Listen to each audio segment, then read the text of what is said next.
우선 가재가 숨어있을 법한 돌을 하나 살며시 들춰보기로 합니다.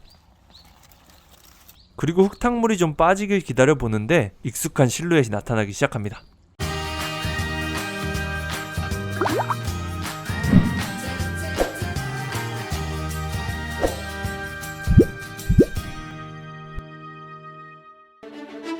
대한민국 최대의 도시 서울.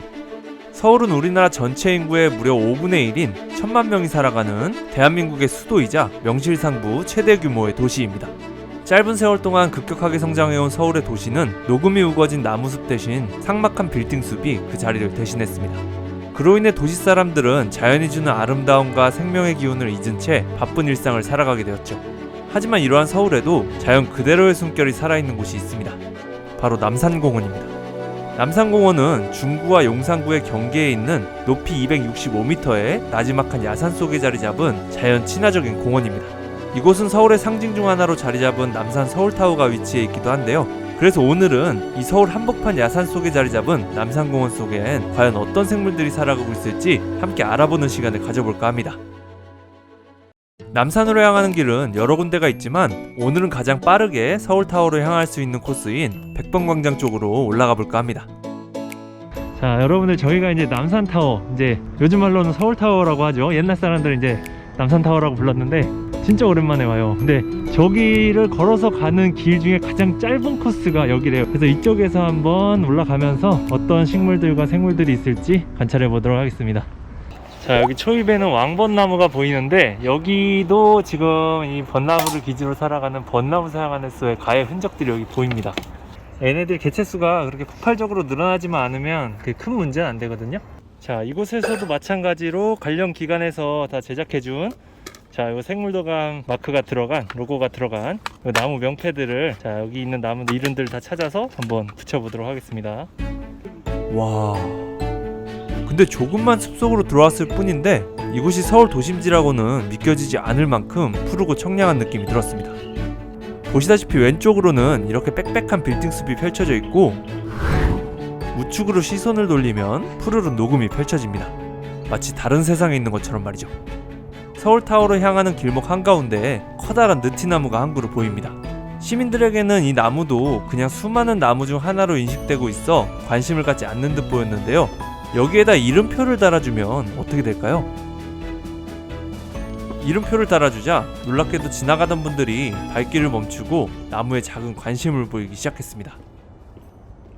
남산공원 주차장에 차를 대고 약 15분 정도만 산을 오르면 바로 남산의 상징 서울타워가 모습을 드러냅니다. 이곳은 젊은 연인들을 비롯해 남녀노소 누구나 즐겨 찾는 서울의 대표적인 관광 명소인데요. 이곳 주변에서도 조금만 관심을 기울이면 생각보다 훨씬 다양한 생물들을 만나볼 수가 있습니다. 우선 자연과 좀 더 가까이 마주하기 위해 일반적인 관광로를 벗어나 한적한 등산로를 향해 봅니다. 사람들이 많은 관광 코스를 지나 숲속 등산로로 들어오니 자연에 한 발짝도 가까워진 기분이 듭니다. 등산로를 따라 조금 걷다 보니 반가운 물소리가 들리기 시작합니다. 자, 여기 또 이렇게 산행을 하다 보면 이런 작은 골짜기? 계곡이라기보다는 약간 또랑 같은 이런 시냇물이 많이 보이는데요. 자, 이런 곳에 주로 가재가 서식을 합니다. 생각보다 물이 많은 곳보다는 이렇게 은근히 물이 자박자박 흐르는 곳에 가재들이 더 많거든요. 보시면 이렇게 흙이 막 내뿜어져 있잖아요. 이게 가재들이 밀어낸 겁니다. 여기 안에 가재가 들어가 있다는 뜻이에요. 이런 환경이라면 가재가 살기 아주 좋아 보이는데요. 아무리 그래도 이곳은 서울 한가운데 있는 야산인데 이곳에 정말 가재가 살고 있을까요? 우선 가재가 숨어있을 법한 돌을 하나 살며시 들춰보기로 합니다. 돌을 뒤집어보자 바닥면에 빠르게 움직이는 수많은 엽새우들이 보입니다. 이름에 새우가 들어가지만 새우와는 관련이 없고 1급수 수지를 대표하는 환경 지표적 역할을 하기도 합니다. 그리고 흙탕물이 좀 빠지길 기다려보는데 익숙한 실루엣이 나타나기 시작합니다. 바로 토종가재입니다. 진짜 처음 들춰보는 돌이었는데 한 번에 나오니 좀 당황스럽네요. 그런데 한 마리가 아니었네요. 사이즈도 고만고만한 녀석들 두 마리가 사이좋게 동침을 하고 있었습니다. 가재는 주로 1급수의 맑은 산속 계곡에 서식하는 데다가 낮에는 돌틈이나 땅속에 굴을 파고 숨어 지내기 때문에 사람들 눈에 잘 띄지 않아서 최근엔 대부분 가재가 사라졌다고 생각하시지만 이렇게 조그만 관심을 갖는다면 전국 대부분의 야산에서 가재를 발견할 수 있습니다. 그곳이 이렇게 서울 한가운데라 할지라도 말이죠. 그리고 얼마나 걸었을까요? 등산로 한켠에 반가운 표지판 하나가 나타납니다. 바로 이것이 반딧불이의 서식지임을 알리는 안내 표지판이었는데요. 비록 인위적으로 조성된 서식지에 애반딧불이를 방사해 만들어진 곳이긴 하지만 도심 공원 속에서 반딧불이가 꾸준히 살아갈 수 있는 서식 환경을 만들기 위해 서울시가 노력 중에 있다고 하네요. 애반딧불이는 이렇게 숲속에 맑고 얕은 둔벙을 터전으로 살아가는데 다른 반딧불이들과 다르게 유충 때 물속의 다슬기나 물달팽이를 잡아먹고 살아갑니다. 그래서 이곳에선 굉장히 많은 수의 다슬기들도 발견할 수 있었습니다. 그런데 여기에도 가재 한 마리가 보이네요. 남산의 산뜻한 공기를 마시며 걷던 중 등산로 옆에 이름표를 달기 적당한 단풍이 눈에 들어와 여기도 이름표를 달아주기로 합니다. 산속을 걷다 보면 이렇게 곳곳에 쓰러져 죽은 나무들이 종종 발견되는데요. 이런 죽은 나무 속에서도 아주 다양한 생물들을 만나볼 수 있습니다. 적당한 수분을 머금고 썩은 나무 속은 사슴벌레 유충을 비롯한 수많은 곤충들의 삶의 터전이 되어줍니다.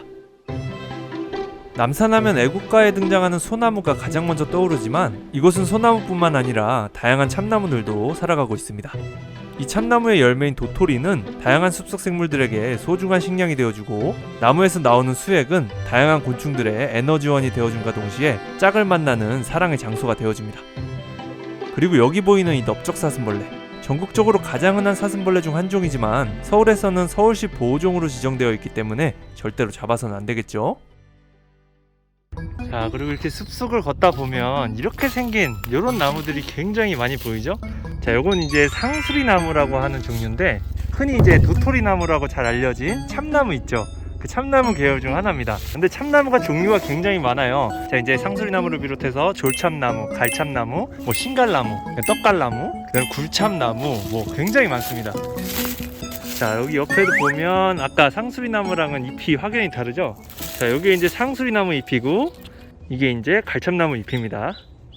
소나무와 참나무를 비롯한 다양한 나무들이 우거진 숲의 바닥도 밤이 되면 야행성 생물들로 활기를 되찾습니다. 주로 바닥을 기어다니며 지렁이나 달팽이 혹은 작은 곤충들을 사냥하는 홍단딱정벌레가 먹이 찾기에 분주합니다. 이렇게 우리가 보지 않는 이런 구석구석에도 생명의 시스템은 분주하고 정교하게 움직입니다. 이렇게 남산공원은 빈틈없는 잿빛 빌딩들로 뒤덮여 생명의 기운을 잃어버린 삭막한 도심 속에서 푸르른 녹지 공간으로서 자연의 소중함을 일깨워주는 곳입니다. 이곳에서는 그동안 우리 주변에서 사라져버렸다고만 생각했던 생명들이 조금만 관심을 기울이면 얼마든지 우리 곁에 함께 살아 숨쉬고 있다는 것을 알게 해주었습니다. 쉼없이 빠르게 달려오기만 한 일상 속 우리를 위로해주는 것은 다름 아닌 우리가 파괴해왔던 자연입니다. Worth falling for. Oh, and with open arms I'll carry yours.